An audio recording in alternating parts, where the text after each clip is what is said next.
Olá pessoal, vamos continuar os nossos exercícios, agora resolvendo um exercício especificamente voltado ao plano mestre. A estrutura do plano mestre é semelhante àquela que nós trabalhamos na parte de gestão da capacidade.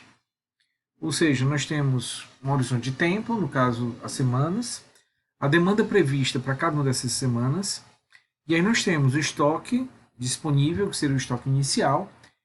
Essa linha MPS, ou Master Production Schedule, é a produção, ou seja, quanto a gente deve ter pronto em determinado período, em determinada semana, para viabilizar o atendimento à demanda.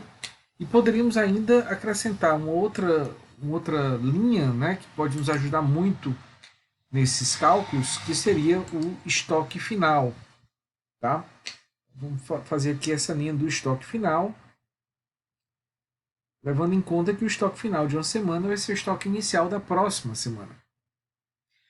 É muito importante ficar claro a informação que vai ser disponibilizada nesse plano. O que nos interessa é essa linha aqui, é a linha do plano mestre, e o número que vai ser colocado para a semana 11, para a semana 12, para a semana 13, é a quantidade de produtos que deve estar pronta naquele período, naquele momento. É importante essa ressalva porque quando se trabalha com o MRP, que é uma outra sistemática de programação, só que agora de um nível mais operacional, a nossa informação vai mudar um pouquinho o contexto dela. Quando eu coloco a produção no MRP, é quando eu devo iniciar ou a produção do artigo final, ou a produção de um componente, ou a compra de um determinado insumo.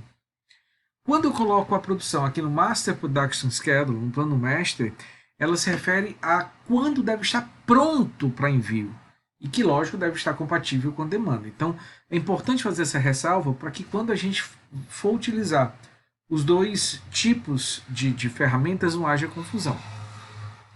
Um outro ponto importante para que a gente possa resolver esse problema são alguns pressupostos ou alguns parâmetros que devem fazer parte. Eu vou colocar aqui. Vamos lá. O primeiro deles seria a necessidade ou não de um estoque de segurança. Isso acontece muito em algumas empresas. Ou estoque mínimo, né, como vocês preferirem. Lembrem que até mesmo quando a empresa trabalha com just-in-time, em alguns casos ela mantém o estoque. Ela mantém ali um estoque de produto acabado, ela pode manter um estoque de matéria-prima, lógico, nada muito grande, mas ela tem por política manter um certo estoque para viabilizar um atendimento imediato ao cliente ou um início imediato de uma produção, para uma reposição quando for necessário. Essa política do estoque de segurança tem que estar definida. Então a empresa pode dizer, em relação a esse produto que eu estou planejando, em relação a esse produto acabado, eu quero ter 10 unidades no estoque, pelo menos. Tá? Eu quero ter esse estoque mínimo, eu quero que não caia de 10, eu quero que não caia de 20, assim por diante. Vamos inicialmente considerar que esse estoque de segurança, esse estoque mínimo, é zero. Depois a gente muda isso. E uma outra informação seria em relação aos lotes de produção, aos lotes de fabricação. E nós temos basicamente duas possibilidades. Podemos trabalhar com lote múltiplo ou podemos trabalhar com lote mínimo. Qual é a diferença? O lote múltiplo eu só posso produzir, caso isso seja necessário, em quantidades múltiplas daquele valor. Então, se eu digo que o lote múltiplo é de 30, eu só posso produzir 30, 60, 90, 120, ou seja, valores múltiplos daquele parâmetro que tenha sido colocado. Isso é muito comum quando eu só posso fazer um lote inteiro. Tudo bem? Então, imagina, tem um equipamento que cabe em 30 unidades. Não dá para eu fazer 31, porque eu não vou colocar equipamento para rodar para fazer uma unidade a mais. Ou eu faço 30 ou eu faço 60. Tá? Agora, o mínimo não, é quando não há essa restrição, mas muitas vezes, por uma questão econômica, não compensa você iniciar o processo para fazer menos do que uma determinada quantidade. Então, se eu digo que o lote mínimo é 30, eu posso fazer 30, 31, 32, não posso fazer 29. Tenho que fazer qualquer valor acima de 30. Vamos supor também, para efeito de essa exemplificação inicial, que eu não vou trabalhar com isso. Tanto o lote múltiplo quanto o lote mínimo seria zero. Tá? Então vamos lá. Como é que a gente poderia trabalhar a resolução dessa questão? Nós vamos usar aquela equação que já foi vista agora nessa unidade, vimos também na parte de capacidade, que seria o estoque inicial, que é esse disponível aqui, mais o que nós vamos produzir, menos a demanda, isso aqui tem que ser igual ao estoque final. Então essa é a equação básica que a gente vai utilizar. Então vamos lá. Tentando calcular quanto a gente vai produzir para a semana 11, percebam que nós vamos começar essa semana 11 com 90, esse vai ser o nosso estoque inicial, tá? Esse aqui é o estoque inicial. Então vou dizer que eu vou começar a semana 11 com 90. Se eu tenho 90 no estoque inicial, se eu tenho uma demanda de 30, vejam que já me sobra 60. Como eu não tenho restrição para o estoque final, eu posso zerar, a minha produção vai ser zero. Eu não preciso produzir nada além disso. É muito importante para que vocês possam fazer essa determinação corretamente, levar em conta que, primeiro, o estoque deve ser o menor possível. O estoque deve ser o menor possível. Se eu posso deixar 10 no estoque, eu não vou deixar 20. Se eu tenho estoque zero aqui, eu não preciso deixar estoque de segurança, eu tenho duas opções, ou eu deixo 10 ou eu produzo para deixar 20, eu vou deixar apenas 10. Vou sempre trabalhar com o menor estoque possível, assim como nós vamos também estabelecer produção de acordo com a necessidade. Não vamos produzir nada além da necessidade. Nesse caso, eu não preciso produzir porque eu vou trabalhar com o menor estoque que eu posso gerar. Eu posso chegar no zero, vou tentar fazer isso. Enquanto nesse primeiro momento não dá, vou ficar ainda com 60 no estoque, mas eu não preciso produzir nada. Então, a minha programação de produtos a serem fabricados para a semana 11 vai ser zero. E ainda vai me restar 60 unidades no estoque. Essas 60 unidades no estoque vão ser o estoque inicial da semana 12. Que da mesma forma, como eu tenho demanda apenas de 30, me leva a uma necessidade de produção zero e ainda vai me sobrar 30 unidades no estoque, que vai ser o estoque inicial da semana 13. Agora eu vou zerar. Tenho demanda de 30, tenho um estoque inicial de 30, vou zerar o meu estoque. Mas isso eu não produzi nada. Como eu não estou deixando de cumprir nenhum parâmetro, eu posso fazer isso. Vou zerar e vou zerar. Percebam que para as 3 primeiras semanas, portanto, eu não preciso programar nenhuma fabricação para deixar material pronto para esses períodos. Começo a semana 14 com zero no estoque. Agora eu vou ter que produzir. Por quê?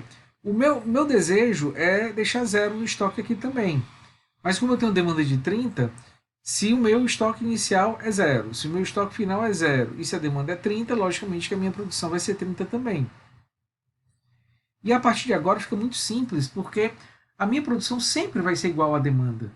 Eu não preciso deixar estoque, eu não tenho lotes mínimos ou múltiplos, então eu vou programar minha produção sempre para atender a demanda. Ou seja, eu vou começar todo o período com zero, vou terminar todo o período com zero, porque eu estou programando a produção apenas da demanda estabelecida. E isso vai se repetir até o final. Percebam que fica uma situação muito simples, muito básica, né, de ser trabalhada, exatamente porque nós praticamente não colocamos restrição. Então nós podemos fazer quanto nós queremos, tá? E não precisamos nos preocupar em deixar estoque armazenado. Então fica bem simples, né? Bom, mas vamos começar a mudar esses nossos parâmetros. Vamos tornar o nosso processo um pouco mais próximo do real. E eu vou apagar, pessoal, essa questão do lote, tá? Vamos supor que a gente... Vou até botar uma cor diferente para a gente não confundir. Vamos supor que eu tenho que deixar um estoque mínimo de 20 unidades. E quando eu for produzir, eu só posso produzir em lotes múltiplos, não mínimo, mas lotes múltiplos de 40. E aí vamos ver o que muda na nossa programação. Comecei com 90. Essas 90 vão ser usadas para atender a demanda. Então, não vou produzir nada e vou ficar com 60 no estoque. Isso aqui não vai ser alterado. Por quê? Porque eu estou atendendo o estoque de segurança mínimo de 20. Então, beleza. Venho para cá, 60 é o estoque inicial da semana 12. Também não preciso produzir nada, porque ainda fica com 30 no estoque. Tranquilo. Agora, a partir daqui, eu começo a semana com 30, tenho uma demanda de 30. Se eu não produzir nada, eu vou zerar o estoque. Aí eu estaria quebrando essa regra do estoque de segurança. Não posso, vou ter que produzir. E eu só posso produzir de 40 em 40. Portanto, eu vou colocar aqui uma produção de 40 como sendo a nossa proposta. Né? E ao produzir 40, como eu tenho 30 no estoque, eu vou ficar exatamente com 40 no meu estoque final, que vai ser o nosso estoque inicial da semana 14. Se eu usar esses 40 para atender a demanda de 30, eu consigo, mas só vou ficar com 10 no estoque. Não é possível. Então eu vou programar uma produção de mais 40 nessa semana. E aí eu vou ficar com 80, menos 30 de demanda, 50. Esse é o meu estoque final. Começo essa semana 15 com 50 no estoque. Esse 50 no estoque é suficiente para atender a demanda de 45, mas vai faltar, mas eu ficaria só com 5 no estoque. Então eu vou produzir não 45, eu não posso produzir 45, vou produzir 40. Tá? Eu poderia produzir 80 também, mas é demais. Vou ficar 90 aqui, né? 40 que eu produzi mais 50 que eu tinha no estoque, 90 menos 45 de demanda, eu vou ficar com a demanda, com o estoque final de 45 ainda, que vai ser o estoque inicial da semana seguinte. 45. E aí percebam que eu tenho uma demanda de 45, o estoque atende, mas eu preciso produzir mais 40 para não ficar com o estoque zerado. E aí o meu estoque final fica igual a 40, que é a quantidade que eu começo a semana seguinte. Tem uma demanda de mais 45. O que eu faço? Vou produzir mais 40. Então vou ficar com 80 menos 45, vou ficar com o estoque final de 35, que vai ser o estoque inicial da semana seguinte. Não é suficiente o que eu tenho, né? Só tenho 35, a demanda é 60. Faltam ainda 25. Posso produzir 40? Se eu produzir 40, eu vou ficar com disponibilidade de 40 mais 35, 75. Atendendo a demanda, só sobra 15. Portanto, é insuficiente para atender nosso estoque de segurança. Eu vou ter que produzir, então, 80 unidades. E aí, com 80 unidades, eu vou ficar com um estoque final de 55, que vai ser o estoque inicial da semana seguinte. Não é suficiente, vou ter que produzir, mas basta produzir 40. Porque 40 mais 55 dá 95, menos 60, eu fico ainda com a sobra de 35 unidades. Então percebam como o nosso programa muda, como nós ficamos com uma programação bem diferente em relação ao inicial, para atender a mesma demanda nos mesmos períodos, quando eu mudo alguns parâmetros do meu processo. Daí a importância de ter muita atenção na forma como esses parâmetros sejam colocados, para que não haja um cálculo errado em relação ao plano mestre. Ok? Então, vamos parar o vídeo por aqui e no próximo a gente vai fazer mais um exemplo ligado a esse assunto.